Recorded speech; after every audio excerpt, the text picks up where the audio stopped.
अस्सलाम वालेकुम। Study with Yasir के साथ मैं हूं आपका टीचर यासिर। जी फ्रेंड, आज हम लोग परचेज ट्रांसैक्शन के अंदर परचेज ट्रांसैक्शन किस तरीके से पास की जाती है, पेमेंट किस तरीके से की जाती है, आज हम उसको डिस्कस करेंगे। गुज़िश्ता पिछली क्लास में मैंने आपको बैंक बनाना सिखाया था, इन्वेंट्री वेंडर किस तरीके से बनाया जाता है, यूनिट ऑफ मेजर किस तरीके से बनाया जाता है और स्टॉक आइटम किस तरीके से बनाया जाता है। ये काम हम पीछे सेल ट्रांसैक्शन में भी करते आए हैं, लेकिन अभी आपको इस परचेज ट्रांसैक्शन पास करना और पेमेंट करना आपको बताऊंगा। तो हम इसको यहाँ पे ग्रीन कर देते हैं। जो जो हम टॉपिक कवर करेंगे हम उनको यहाँ पे ग्रीन कर देंगे। तो चलते हैं अपने टॉपिक की तरफ। तो हम लोगों ने लास्ट टाइम स्टॉक बनाया था और स्टॉक की हमने डिटेल नहीं डाली थी। स्टॉक की डिटेल हमने इसलिए नहीं डाली थी, जब हम परचेज़ वाउचर में आएंगे तो जो क्लाइंट के साथ हमारी डीलिंग होगी तो उसमें रेट उसी जगह पे हम लोग सजेस्ट करेंगे क्या होगा रेट। तो मे बी जो हम लोग अगर यहाँ पे पहले ही रेट डाल देंगे और परचेज़ वाउचर में क्लाइंट जो हमारा वेंडर है जिससे हम माल ख़रीद रहे हैं हमें उसने उस रेट पे नहीं दिया तो वो फिर सही नहीं रहेगा। तो बेहतर यही है आप परचेज़ ट्रांसैक्शन पास करते हुए आप परचेज़ वाउचर के अंदर ही आप उसकी जो रेट है, प्राइस है, जिस प्राइस में आप स्टील ख़रीदेंगे आप तो उसी में डालें। सेल ट्रांसैक्शन में ये होता है कि हमें पता है कि हमने इतनी की सेल करनी है। सेल ट्रांसैक्शन में भी ये कर सकते हैं कि ज़रूरी नहीं कि आप सेल ट्रांसैक्शन में स्टॉक डालें, लेकिन मैंने सेल ट्रांसैक्शन में आपको सिर्फ समझाने के लिए स्टॉक डाला था कि अगर हम लोग सेल करते हैं कितने का सेल करना है और कितने का नहीं करना। तो ज़रूरी नहीं कि आप सेल ट्रांसैक्शन में भी स्टॉक डालें, सेल ट्रांसैक्शन में भी आप नॉर्मल तरीके से कर सकते हैं। लेकिन एक में मैंने स्टॉक रखा और एक विदाउट स्टॉक मैं अगर कुछ ट्रांसैक्शन कर रहा हूँ तो ये डिफरेंस है इन दोनों के अंदर। तो चलते हैं अपने टॉपिक की तरफ। सबसे पहले हम क्या करेंगे, बैंक हमने बना लिया, इन्वेंट्री हमने बना ली, कस्टम वेंडर हम बना चुके हैं, यूनिट ऑफ मेजर हमने बना लिया है, स्टॉक आइटम भी हमने क्रिएट कर लिया है। हम अपने वाउचर की तरफ चलेंगे। वाउचर कहाँ से बनेगा, जैसे आपको पता है कि हम अकाउंटिंग वाउचर में आएंगे। अकाउंटिंग वाउचर में आने के बाद सबसे पहले आपको क्या करना है, आपको ये ग्रीन बेल्ट के ऊपर आपको यहाँ पे परचेज़ का जो परचेज़ वाउचर है वो नज़र आ रहा है। आप चाहे इस पर क्लिक कर दें, आप चाहे F9 प्रेस कर दें, एक ही बात है। मैंने इस पर क्लिक किया और हमारे पास परचेज़ वाउचर सामने खुल के आ गया।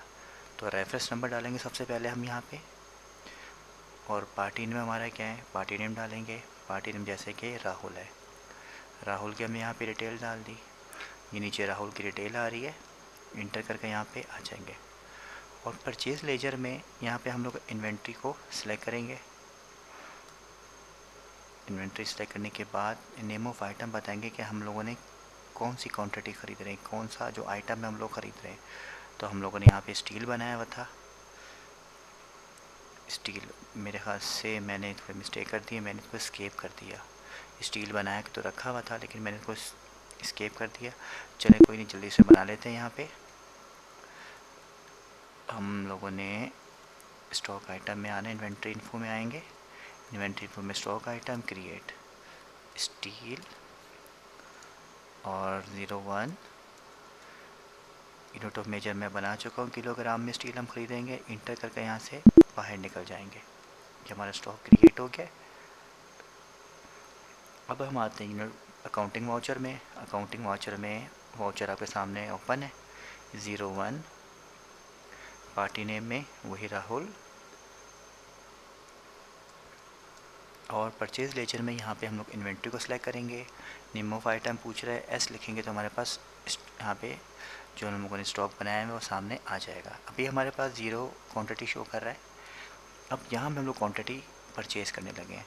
हमने यहाँ पे 1000 kg ख़रीदना है, 1 टन। इतने का हमें यहाँ पे ख़रीदना है। यहाँ पे हम लोग 200 किलोग्राम के हिसाब से ख़रीद रहे हैं। अच्छा ये देखें, यहाँ पे 1000 के साथ किलोग्राम यहाँ पे लिखा हुआ है, तो इसलिए मैंने वहाँ पे ये नहीं लिखता था क्योंकि ये पूरा शो करता है। शो करने की वजह से आपका जो 1000 का जो पोर्शन है वो आपको नहीं नज़र आ रहा, तो इस वजह से मैं उसको ऊपर किलोग्राम लिखा और नीचे वहाँ पे शॉर्टकट में लिखा। तो 200 हम यहाँ पे 200 पर केजी के हिसाब से हम ख़रीद रहे हैं। टोटल अमाउंट जो इसका बना हमारे पास 2 लाख बन गया। इंटर करते हैं, इंटर करके यहाँ से बाहर निकल जाएंगे। हमने परचेज़ कर लिया। आप यहीं पे रहते हुए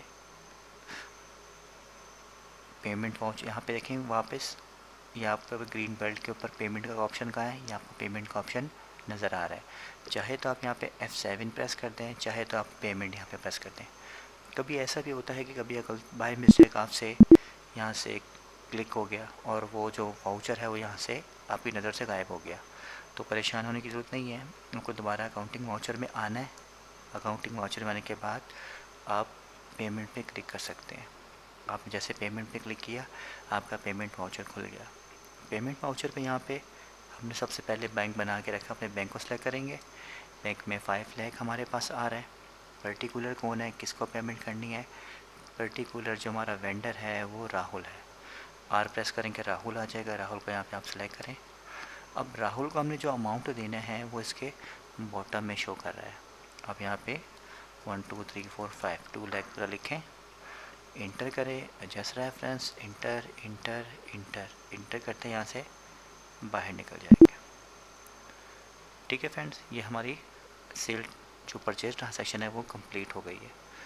अब हम यहाँ पे स्टॉक समरी में आके देखते हैं कि स्टॉक समरी में क्या कहता है।